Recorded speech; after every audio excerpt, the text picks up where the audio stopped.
de Deus, eu creio nas promessas de Deus, eu creio nas promessas do meu Senhor. Eu creio nas promessas de Deus, eu creio nas promessas de Deus, eu creio nas promessas do meu Senhor. Se sou fiel no pouco, Ele me confiará mais. Se sou fiel no pouco, meus passos guiará. Se sou fiel no pouco, Ele me confiará mais. Se sou fiel no pouco, meus passos guiará.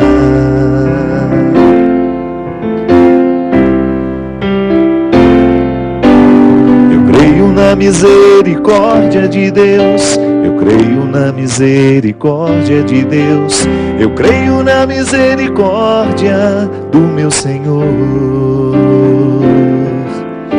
Eu creio na misericórdia de Deus, eu creio na misericórdia de Deus, eu creio na misericórdia do meu Senhor. Se sou fiel no pouco, Ele me confiará mais. Se sou fiel no pouco, meus passos guiará. Se sou fiel no pouco, Ele me confiará mais. Se sou fiel no pouco, meus passos guiará. Muito boa noite, é com muita alegria que nós começamos mais um programa Direção Espiritual. Lembrando através dessa música do meu querido amigo Eugênio Jorge, que no momento de muita unção, de muita inspiração, compreendeu bem o significado dessa parceria entre Deus e nós. Eu sei que às vezes a palavra parceria pode nos soar estranha, né? Nós não estamos acostumados a pensar Deus como nosso parceiro. Mas é interessante a gente entender que a parceria, ela é sempre a compreensão de dois lados que trabalham juntos. Então sim, nós podemos dizer que Deus é nosso parceiro. É claro, a teologia nos ensina que há sempre um agir de Deus que antecede toda e qualquer ação humana. Então eu não sou bom porque eu sou bom. Eu sou bom porque Deus é bom em mim. Então a minha essência, que participa da essência divina, porque eu sou filho dele, e tenho todos os sacramentos para me ajudar a fazer essa filiação ser cada vez mais evidente em mim, que isso é muito interessante. Nós somos filhos de Deus, mas o pecado pode esconder os resultados dessa filiação. É como se fosse um menino rico que vive como se fosse pobre. Aquela história do Evangelho é muito interessante. O filho pródigo, ele é um menino rico, tem muitos bens, mas vive como se fosse pobre porque gastou toda a herança. Mas mesmo tendo gastado toda a herança, ele não gastou a filiação. Ele continuou sendo filho. E foi isso que fez ele voltar para casa. Porque essa restrição ele não viveu. Deixou de ter o dinheiro do pai porque gastou a herança. Mas continua a herança amorosa. Porque aquele pai jamais iria rejeitar o filho de suas entranhas. Ainda que ele tenha errado muito pela vida. Então a teologia nos ensina que nós nunca perdemos essa graça de sermos filhos. Mas por causa da vida que a gente leva, por causa das escolhas que a gente vai fazendo, a gente pode viver como se a gente não fosse filho. Não é que Deus nos deserdou. É que a gente resolveu gastar a herança de outra forma, de maneira errada. Tantas vezes eu gasto essa herança de ser filho de Deus de maneira equivocada. Tantas vezes nas minhas escolhas eu não manifesto ser herdeiro do céu. Por quê? Porque vivo tão preso àquilo que é mesquinho, tão preso àquilo que é miserável, que essa herança divina que está em mim fica ofuscada. E o Eugênio, quando ele se inspirou para fazer essa música, ele estava justamente motivado pelo conceito de parceria, que é: Deus é infinitamente superior a mim, Deus é infinitamente maior, mais capacitado em tudo o que na vida eu posso considerar humano, mas Ele não despreza a minha atitude, Ele não despreza o meu esforço. Então Ele se antecipa com sua graça em me dar condições de amar alguém. Mas aquele amor humano do dia a dia, sou eu que vou fazer o esforço para viver. Não é um milagre que não tenha a minha participação. Pode observar, sempre que você precisa perdoar alguém, se você já sente no coração que precisa perdoar, ou que precisa pedir perdão, você já está movido pela graça divina. Santo Agostinho nos dizia que até para a gente se reconhecer pecador, nós precisamos da graça de Deus em nós. Por causa do nosso pecado. É simples compreender isso. Eu, porque sou pecador, costumo ser arrogante, porque sou pecador, costumo ser orgulhoso. E quando sou arrogante, quando sou orgulhoso, eu sou incapaz de perceber os meus erros, de reconhecê-los. Então eu sempre vou achar que é o outro que errou, que é o outro que pisou na bola, que é o outro que não fez tudo certo. Tudo bem, ele pode até ter errado, ele pode até ter feito tudo da maneira como nós não combinamos, mas é sempre interessante a gente oferecer ao outro uma nova oportunidade. E isso é ação humana. Deus me motiva a reconhecer, Deus me dá condições de reconhecer os meus erros, como se uma luz fosse acesa sobre a minha consciência, capaz de me fazer compreender a vida equivocada que eu levo, os relacionamentos equivocados que eu estabeleço, as atitudes grosseiras que eu posso ter com alguém.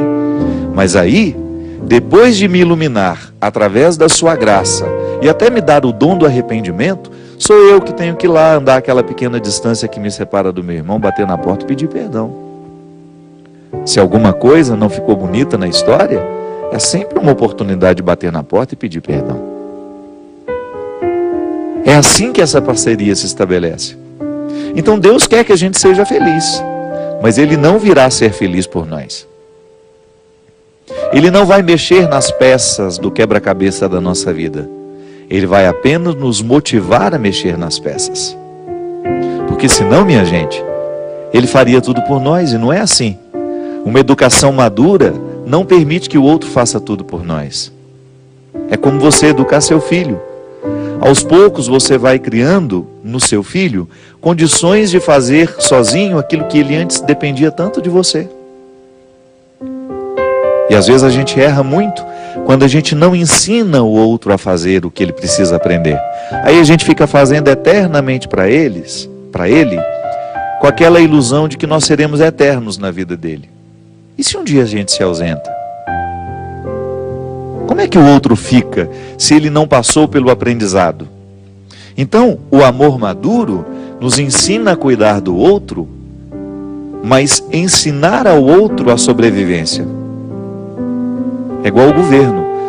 Nós achamos bonito que o governo esteja preocupado com os pobres, que o governo seja capaz de criar um sistema que retire essas pessoas da pobreza. Mas nós também não podemos achar bonito um governo que mantém essa pobreza com interesses eleitorais depois, como a gente vê em muitos países da América Latina. É bonito a gente ver um governo diminuir a cada ano o índice de pobreza porque favoreceu aquelas pessoas a oportunidade de aprenderem um trabalho, de viverem um processo educacional que capacitasse essas pessoas a terem um emprego melhor. Não é assim que a gente quer um Brasil? Não é assim que o mundo fica melhor? Quando a gente é motivado a recrutar os nossos recursos e não receber tudo de graça. Não. O amor, o cuidado faz com que a gente queira cada vez mais que o outro supere os seus limites. Os governos deveriam agir assim em relação aos pobres. Dar aquilo que falta e no momento em que dá aquilo que falta, dá um pouco a mais, que é condições de superar para que depois aquelas pessoas trabalhem e que com dignidade possam viver as suas vidas. É assim que a gente quer o Brasil, é assim que a gente quer o mundo, cada vez mais capacitado para que as pessoas tenham condições de fazer por elas mesmas e não ficar esperando que o governo seja um eterno doador da vida que a gente precisa ter. Deus faz a mesma coisa. Se o pai que ama o filho faz isso com ele, de suprir as necessidades, mas ao mesmo tempo em que supre as necessidades básicas, ensina aquela criança a buscar depois, por suas próprias forças, o que lhe é necessário, Deus não vai fazer diferente com a gente. Por isso que a música fala: se eu sou fiel no pouco, Ele me confiará mais. Se sou fiel no pouco, Ele me confiará mais. Se sou fiel no pouco, meus passos guiará. Se sou fiel no pouco, Ele me confiará mais. Se sou fiel no pouco, meus passos guiará. Olha como é interessante isso. Como é que a gente é fiel a Deus nas pequenas coisas? Se hoje Deus acendeu no meu coração uma luz para me incomodar com alguma coisa, digamos que hoje eu tenha identificado que eu estou tratando mal a Teca, que é a pessoa que cuida de mim. Se hoje de repente eu tivesse sido iluminado por Deus, volto a dizer como no início, não sou eu que sou capaz de perceber por mim mesmo, é a graça de Deus agindo em mim que me mostra que eu erro. Já é a ação de Deus em nós quando nós percebemos que erramos. Aí eu começo a olhar para o meu jeito de tratar a Teca e vou fazer um compromisso comigo e com ela. Eu vou minimizar tudo aquilo que me faz tratar de maneira errada a Teca. E eu vou ser fiel àquilo a que me comprometo. Minha gente, é impressionante como Deus faz grandes milagres em nós quando nós oferecemos a Ele pequenas atitudes. Pequenas atitudes geram grandes milagres. É igual a pequena disciplina. Se eu preciso emagrecer, eu tenho que estabelecer todos os dias uma pequena disciplina para mim, que não muda a minha vida. Meu médico, um grande amigo, que até faleceu, vítima de um câncer, meu querido Ítalo Defines, morreu jovem ele. Ele me dizia sempre: não é a dieta de um dia que nos emagrece e não é o exagero de um dia que nos engorda. É a falta de disciplina. É isso que retira a saúde do nosso corpo. É isso que faz a gente acumular as gorduras desnecessárias e nocivas para o nosso organismo. Quando eu não tenho a disciplina de olhar para o meu dia e de proporcionar esse grande milagre que é a minha saúde através de uma atitude, eu não posso acreditar em milagre. Eu só tenho o direito de acreditar no milagre que eu ajudo a contribuir. Claro, eu não estou retirando o direito de Deus agir de maneira miraculosa em nós. Ele pode agir. Pode ser que eu não tenha feito nenhum esforço e a graça foi derramada sobre mim. Ele age como e quando quiser. Eu estou falando é que na regra da vida, Deus não dispensa o esforço humano. O milagre grandioso, nossa meu Deus, aquilo é a exceção. E eu não tenho o direito de ficar esperando a exceção. Eu tenho que fazer o meu esforço diário para que esse milagre que passa pelas minhas atitudes seja possível. Eu acho que Deus fica tão feliz, né? Quando Ele percebe que nós estamos cuidando das pequenas coisas. Que nós estamos honrando a nossa parceria com Ele. Que nós não estamos sendo relapsos com a nossa saúde. Da mesma maneira como um pai fica feliz vendo o filho se cuidando. Quando o pai fica feliz sabendo que o filho não está se drogando. Quando ele não está optando pela vida que mata. Pelo estilo de vida que mata. Deus se alegra da mesma maneira. Eu acho que quando Ele me vê lá de manhã, abrindo a palavra dEle, procurando alguma palavra aqui, algum texto, alguma parte desse texto que me oriente, que me torne uma pessoa melhor, é claro que Ele se alegra. E Ele multiplica as graças pequenas, as minudências do cotidiano, que vão sendo ampliadas à medida em que eu sou fiel no pouco. É igual está aqui, ó, um pouco do que a gente está dizendo, né? A árvore e os frutos, o coração e as palavras, que está no Evangelho de Mateus. Ou a árvore é boa e o fruto bom, ou a árvore é má e o fruto mau. E portanto, pelo fruto que se conhece a árvore. Víboras que sois, como podeis falar coisas boas sendo maus? A boca fala daquilo de que o coração está cheio. Como é bom fazer coisas boas, sair de seu tesouro que é bom. Quem é bom faz isso acontecer. Mas quem é mau faz sair coisas más de seu tesouro que também é mau. Olha que interessante isso. Como é que nós vamos acumulando este tesouro que pode ser bom ou pode ser mau? É através daquilo que nós vamos escolhendo viver. Aqui, Jesus está dizendo que a pessoa que é má, na sua natureza, sabe quando a pessoa vai ficando má, ruim? Quando ela vai fazendo parcerias com as coisas ruins da vida. Porque nós não nascemos maus. A própria filosofia já dizia isso. O homem é bom, o homem nasce bom, o meio é que o corrompe. O meio é que o estraga. O que é o meio? São as influências que eu tenho, são os amigos que eu levo para minha casa, são as pessoas que eu permito que tenham influência sobre mim. Esse é o meu meio. E é este meio que pode me estragar, ou é este meio que pode me salvar. Então, se eu estou fazendo escolhas ruins, é bem provável que eu esteja tendo um tesouro mau. Então fica muito difícil eu, tendo um tesouro mau, querer oferecer coisas boas aos outros.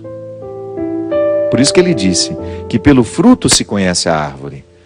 Se o fruto não está bom, a doença não é só do fruto, é de quem está produzindo aquele fruto. Num outro evangelho também ele fala das vinhas que estão doentes e que não produzem mais frutos. Não é? Não é assim? Lembra-se daquilo? Que ele chega e fala, essas vinhas estão necessitadas de uma vida nova, né? Por quê? Porque não estão produzindo mais frutos. A figueira também, lembra da história da figueira? Que já não produzia há muito tempo.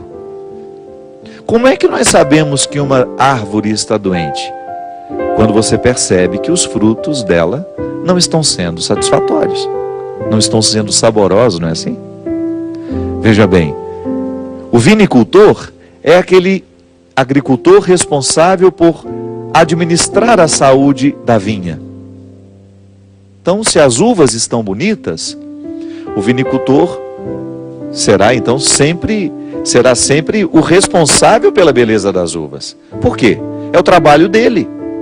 Ele administrou um conhecimento que o fez perceber, através da observação, se aquele pé de uva, a vinha, se aquela árvore está saudável ou não. Ele observa as folhas, ele observa o tronco, ele observa as raízes, e ele sabe se aquela vinha está saudável para depois produzir frutos. E onde é que ele vai agir? No momento em que ele cuida do sintoma que aquela folha está expressando. Não é assim? O vinicultor é o especializado, é o agricultor especializado em perceber a aparência da vinha e saber se ela está doente ou se ela está saudável. Minha gente, a mesma coisa é com a gente, em se tratando de vida espiritual. Mas quem nos observa para dizer se nós estamos doentes ou não? Quem é que percebe se os nossos frutos estão de acordo com aquilo que a gente pode produzir ou não? Somos nós mesmos. Nós somos os vinicultores da nossa vida espiritual. Nós somos os primeiros responsáveis pela maturidade espiritual que temos ou pela imaturidade espiritual que temos.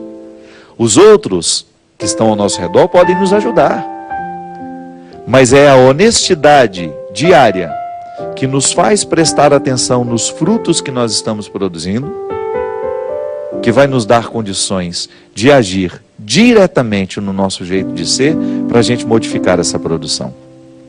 É por isso que Deus não trabalha na mentira. É por isso que Deus não pode agir num coração mentiroso. Porque se falta a honestidade, como é que Ele vai agir em nós? Se eu não reconheço que os meus frutos estão ruins, como é que Ele vai agir em mim? O primeiro passo é eu ter a humildade de perceber e de reconhecer que o meu jeito de viver não está produzindo coisas boas. que as minhas palavras não estão edificando, que as minhas palavras não estão engrandecendo a vida do outro, né? Que a minha palavra não tem sido conselheira, que a minha palavra tem sido diabólica, porque corta no meio, minha palavra é fofoqueira, a minha palavra é de maledicência. Toda vez que eu abro a boca é para falar mal de alguém, toda vez que eu abro um assunto é para falar mal da vida de uma pessoa. Isso é fruto. Você começa a perceber se aquela pessoa está saudável por dentro com aquilo que ela fala. Presta atenção no que você anda falando. Presta atenção nos assuntos que lhe agradam e você vai ter condições de perceber a maturidade da sua vida espiritual ou a saúde da sua vida espiritual. Sabe por quê, minha gente? Se a gente não faz a poda na hora certa, da mesma forma como o vinicultor poda a vinha no momento certo, ela vai adoecer. Nós precisamos ter a sabedoria de perceber onde é que nós precisamos podar, o que é que nós precisamos adubar em nós. O que é o adubo dessa vida espiritual? É você criar a disciplina de fazer todos os dias. Então, se você não tem o hábito de rezar com a Sagrada Escritura, começa a ter. Isso é uma maneira que você tem de adubar a sua vida espiritual. E a poda é o quê? Começa a tirar da sua vida aquilo que você sabe que te prejudica espiritualmente. Aquele programa de televisão que ao invés de fazer bem, te faz mal. Aquela leitura que ao invés de fazer bem, te faz mal. Aquela rede social que às vezes, ao invés de provocar coisas boas em nós, só provoca coisas ruins. Ter a coragem de dar uma tesourada, sabe? Em todas as realidades que não estão favoráveis ao nosso crescimento, para que o nosso fruto seja saudável. Se sou fiel no pouco, Ele me confiará muito mais. Essa regra é para mim, essa regra é para você, essa regra é para o Diego. Essa regra é para todos nós que queremos ser gente. Essa regra é para todos nós que estamos um pouco preocupados com a qualidade da nossa vida cristã. Porque, é claro, que se você for pegar os cristãos que estão esparramados pelo mundo, pode ser que metade não esteja nem aí para as suas atitudes, não esteja nem um pouco comprometida. Essa metade não está nem um pouco comprometida com as exigências do cristianismo. Vive como se Deus não existisse. Tem apenas uma religião de preceito. Mas não é o nosso caso.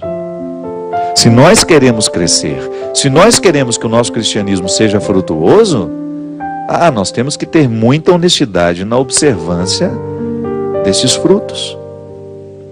E a partir do fruto que você produz, você ter coragem de interferir no processo que faz nascer esse fruto. Então tá bom, eu estou fofoqueiro. O que está me fazendo ser fofoqueiro?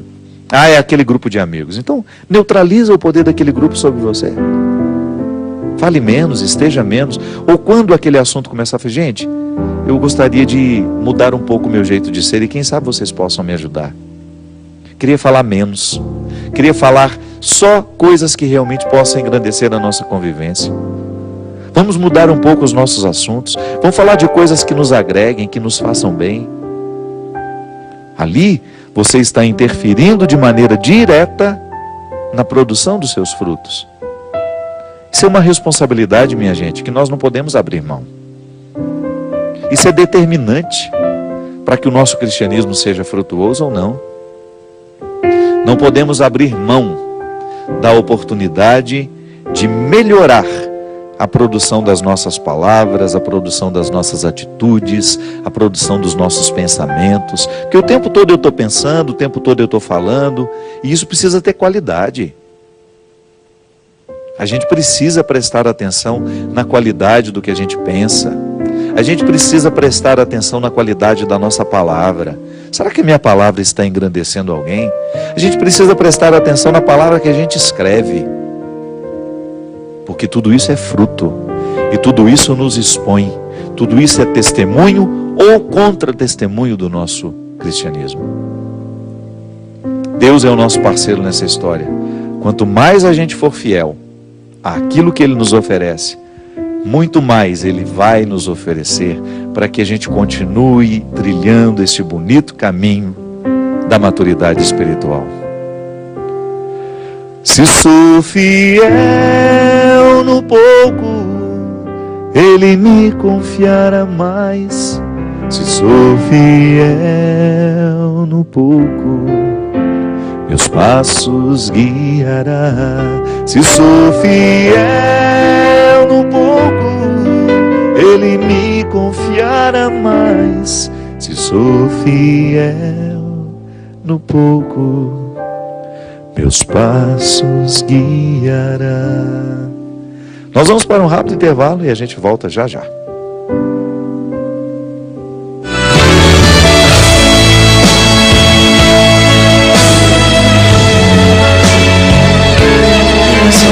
De Assis, hoje quanto depois também na peregrinação da Terra Santa. Tenho aqui um e-mail que eu achei muito interessante, está muito dentro, coincidentemente, eu não tinha prestado atenção, mas está muito dentro dessa palavra que nós tivemos, né, no primeiro bloco do programa. Padre, meu nome é Cristina de Cássia, sou amaziado com Marcos, um ex-presidiário, um homem muito bom, que passou 1 ano e 4 meses preso. Eu sempre fui muito dedicada, padre. Nunca faltei a uma visita a ele. E depois desse tempo todo, ele foi solto e voltou para casa. Padre, lá dentro ele falava que seríamos muito felizes, que o nosso amor era muito verdadeiro. E depois que ele saiu, tudo foi muito diferente. Começou a me tratar de maneira diferente como me tratava antes. Começou a falar que ia embora, que não queria mais ficar comigo. Começou a trabalhar num posto de gasolina perto de casa, trabalhava à noite, eu de dia, e ele é de uma torcida organizada, tinha roubado algumas vezes antes de estar comigo, e lá dentro da cadeia, do presídio, ele prometeu para Deus que iria parar com tudo isso. E hoje, padre, faz 1 semana que ele foi preso novamente, pois estava com uma arma para se proteger no posto. Aí descobri que ele estava com uma outra mulher. Achei nas coisas dele um celular com mensagens. Ele falou para o advogado que ele não quer que eu vá visitá-lo e me escreveu uma carta. Padre, por que Deus faz tudo isso comigo? Estou sofrendo 2 vezes pela prisão e pela traição. O que faço? Preciso de uma luz. Não estou conseguindo entender por que Deus pode transformar uma pessoa. Se Ele pode transformar uma pessoa, por que não transformou Marcos? Porque a liberdade do Marcos, na primeira vez, foi um milagre, e eu vi com os meus próprios olhos. Eu pedi a liberdade dele, mas a mudança tinha que ser por completo, pois Deus falava tanto comigo, e o que aconteceu? Padre, estou sofrendo muito, estou com medo dessa tempestade não passar e de eu me afundar com ela. O que está acontecendo? Por que o Marcos não pôde ser modificado por completo? Um grande abraço, a sua bênção. Cristina, é muito difícil a gente mensurar o tanto que Deus tem acesso ao coração de uma pessoa. Eu, por exemplo, quando eu olho para a minha vida, tudo aquilo que Deus já conseguiu transformar em mim, eu não consigo mensurar assim, quando é que eu coloquei obstáculos ou quando eu facilitei. É difícil de mensurar o tanto que Deus teve a oportunidade de agir em mim e o tanto que eu coloquei obstáculos para a sua ação. De maneira que é muito difícil olhar para o Marcos, você, no caso, que o conhece, e saber o quanto de chance verdadeiramente Deus teve no coração de uma pessoa. Porque às vezes a gente presencia, eu como padre, presencio muito isso. Uma conversão que não acontece verdadeiramente porque ela é motivada por um instante difícil, como estar preso. Não deve ser fácil ser preso. Não deve ser fácil viver o cotidiano de um presídio. Estar privado da liberdade, né, desse direito de ir e vir. Estar privado de estar na sua casa com as pessoas que você ama. Estar privado do seu trabalho, dos seus amigos. E muitas vezes, por causa dessa dificuldade momentânea, às vezes a pessoa promete mundos e fundos. Promete para quem está lá de fora, promete para ele mesmo, promete para Deus. E às vezes a gente até acha que uma conversão está acontecendo. é que, na verdade, volto a dizer, a gente não tem como mensurar o quanto realmente Marcos foi modificado por Deus no momento em que ele estava no presídio. O que a gente percebe é que os frutos que hoje ele tem oferecido não são frutos de um homem convertido. Não são frutos de um homem que realmente fez um pacto com Deus e quis ter a sua vida transformada por ele. Porque a partir do momento que ele já abre as portas para que essa vida criminosa comece a retornar através das suas atitudes, ele está colocando à prova, né? Ele está nos provando de que ele não levou a sério aquele compromisso que ele levou lá dentro, que ele assumiu lá dentro um dia. Volto a dizer, talvez ele possa ter feito toda essa promessa a você, a ele mesmo e a Deus, motivado pelo sofrimento que ele vivia naquela hora de privação. Agora, uma conversão exige muito mais do que uma emoção provocada por uma dificuldade que se sofre. Você já sabe, fala agora para a Cristina e para você também, né, que nos acompanha, quantas vezes na vida a gente toma decisões apaixonadas, que não passaram verdadeiramente pelo crivo da nossa razão. É simples. Você estava vendo o sofrimento de uma pessoa e você ficou tão emocionada com o sofrimento dela que você prometeu que, digamos que a casa dela tinha sido destruída pela enchente. Você prometeu para ela que iria reconstruir a casa dela. Isso você faz no afã daquele sentimento, né? Naquele momento onde tudo em você está emocionado, onde tudo em você está inflamado pelo bem, pelo desejo de ajudar aquela pessoa. E de repente passa um dia, você fica menos emocionada, passa 2, a emoção está menor ainda, passa 3, passa 4, passa 5, e você descobre que você fez uma promessa que não condiz com o que você realmente quer. Por isso que a gente precisa tomar muito cuidado com o que a gente promete quando está no auge da nossa emoção. Porque pode ser que a gente esteja ferindo a nossa razão e esteja prometendo algo que a gente nem seja capaz de cumprir. É o que muitas vezes acontece quando nós tomamos decisões movidos por paixões ou pelo próprio sofrimento. Então eu estou passando por uma dificuldade, eu quero tanto que Deus faça aquilo por mim, que eu vou lá e faço aquelas promessas, como muita gente tem o costume de fazer, né? Oh, meu Deus, me livra dessa situação que eu vou parar de fumar. Aí Deus nos livra, ou o próprio acaso nos livra, né? Deus age através também do acaso. A situação se resolve e de repente você está indisposta para cumprir a parte daquilo que você prometeu. Por quê? Porque a gente não administra, depois dessa promessa apaixonada, a gente não administra a disciplina do que a gente prometeu. Então, se eu quero ajudar a reconstruir a casa da outra pessoa, ainda que eu não tenha condições de fazer tudo sozinho, é o mínimo que eu posso fazer e falar, olha, eu te prometi no momento em que eu estava muito envolvido com o seu problema, mas eu não tenho condições, porque se eu te ajudar a reconstruir a sua casa sozinho, eu vou me prejudicar financeiramente. Eu não tenho estrutura financeira para lhe ajudar, mas eu tenho um pouco para lhe dar. E esse pouco que eu vou lhe dar, não vai criar um problema para mim. Vai lhe ajudar a começar a construir uma solução, e eu me comprometo a ajudar, a arrecadar de outras pessoas que tenham condições de dar um pouco também para a gente resolver o seu problema. Isso é racional. Então, quando eu prometo que vou reconstruir a casa, mesmo sabendo que eu não tenho dinheiro para isso, eu estou tomando uma decisão apaixonada. Eu estou tomando uma decisão inflamada pelos impulsos do momento. Agora, se depois eu administro o impulso do momento e vou ser disciplinado de maneira que eu, ainda que eu não tenha condições de realizar aquilo tudo que eu prometi, mas possa dar passos na direção daquilo que eu prometi, aí então nós estamos falando de uma disciplina, de uma honestidade.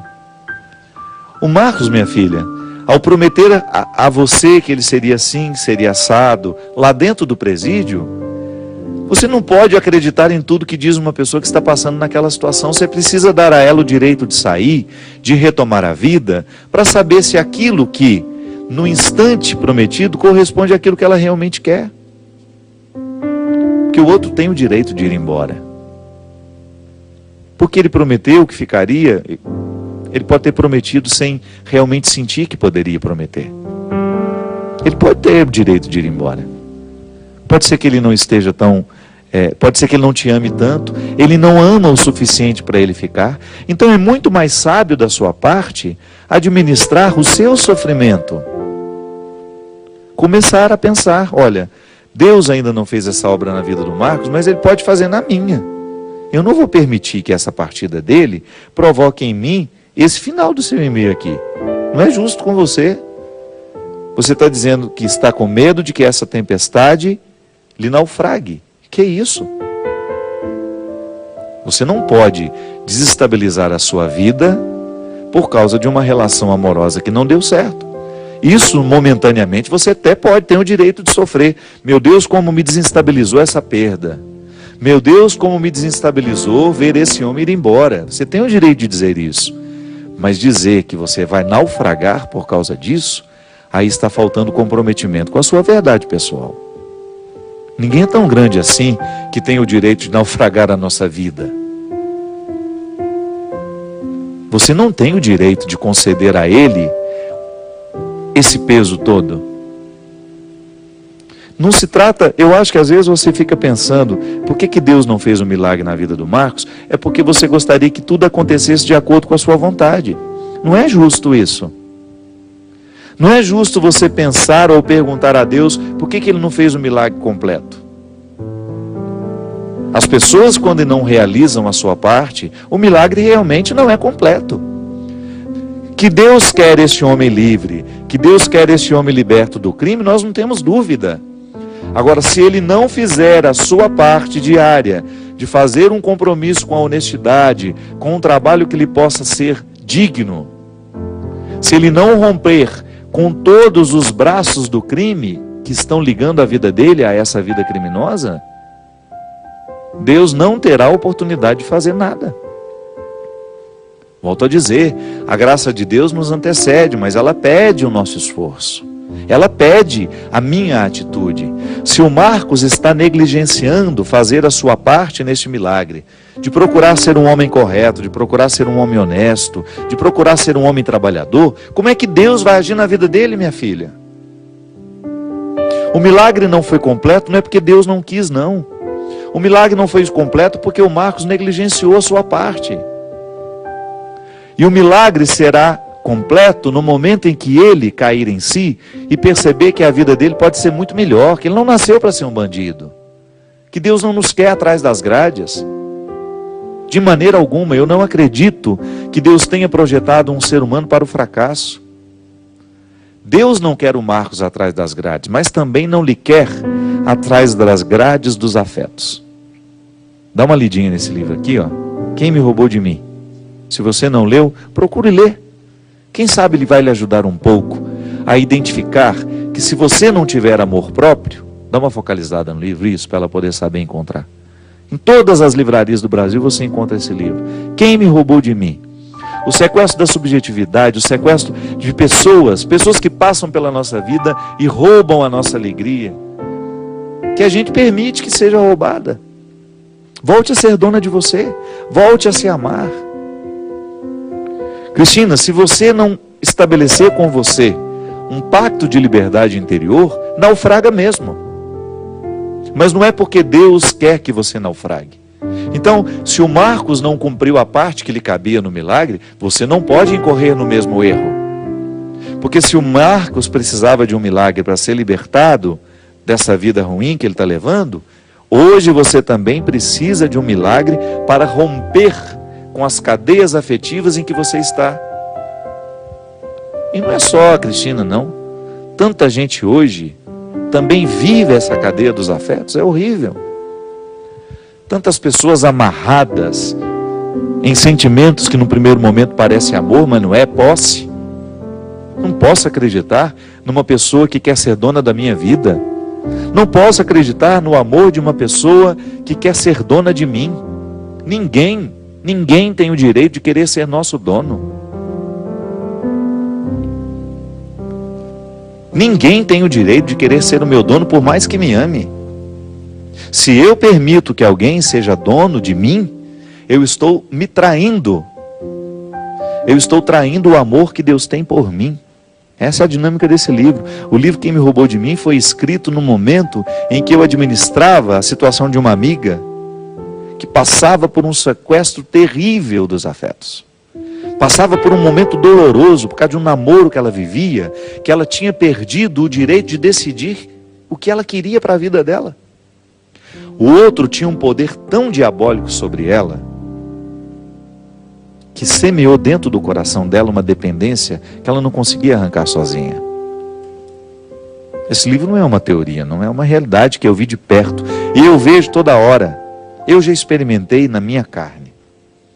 Não tem nada pior do que você viver uma amizade possessiva, um namoro possessivo, uma filiação possessiva, uma maternidade possessiva. É muito tênue, gente. O limite entre amor e posse é muito tênue. Se a mãe não cuida, ela fica querendo ser dona do filho dela. Se o pai não cuida, ele fica querendo ser dono do pai. Pelo amor de Deus, não. O outro é um outro ser humano. É outro. Eu sou, por acaso, o pai dele, responsável por educá-lo, por fazer de tudo para que ele seja um homem feliz. Mas eu não tenho o direito de dizer o que ele vai fazer da vida dele, o que ele vai estudar. Ele não será um desdobramento dos meus desejos. Eu não tenho o direito de impor ao meu filho: você vai ser médico porque eu queria ser e eu não pude ser, então você vai realizar o meu sonho. Não, meu amigo, vou realizar sonho de ninguém. Vou realizar os meus sonhos. Porque se eu me dispor a realizar os sonhos dos outros, eu não vou ser feliz.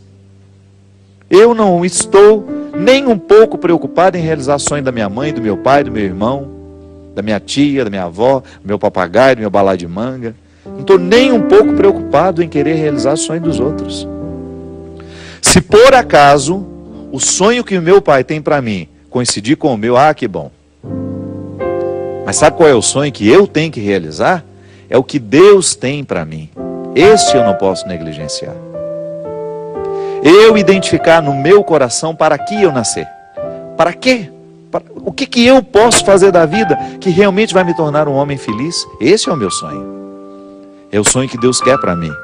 Passo a minha vida inteira tentando ocupar esse lugar. Eu quero sim ocupar o lugar que Deus tem para mim. Como é que eu investigo isso? Como é que você investiga isso? Prestando atenção em si mesmo.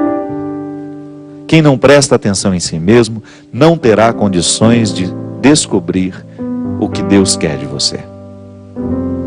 Então, minha filha, cuide do seu coração agora neste momento, porque senão naufraga mesmo. Agora, eu vou falar para você. Seria um crime você aceitar naufragar a sua vida por causa de um homem que não te ama. Só tem sentido a gente lutar por situações que a gente sabe que valem a pena. Se ele já disse que não te ama, que ele não quer nem a sua visita, vai viver a sua vida. Vira essa página. Você que está aí me escutando, de repente você fala: nossa, o padre está falando para a Cristina, mas ele está falando para mim também, que eu estou vivendo uma situação igualzinha. Tanta gente vivendo uma situação assim. Precisando ter coragem de virar essa página, precisando ter coragem de dizer: olha, chega, eu agora vou correr atrás do que realmente Deus quer que eu corra. Eu não vou desperdiçar a minha vida com um projeto que não é meu. Porque se eu sou fiel neste momento em eleger o que realmente merece o meu cuidado, Deus abençoa isso. A bênção de Deus é o que sela essa parceria.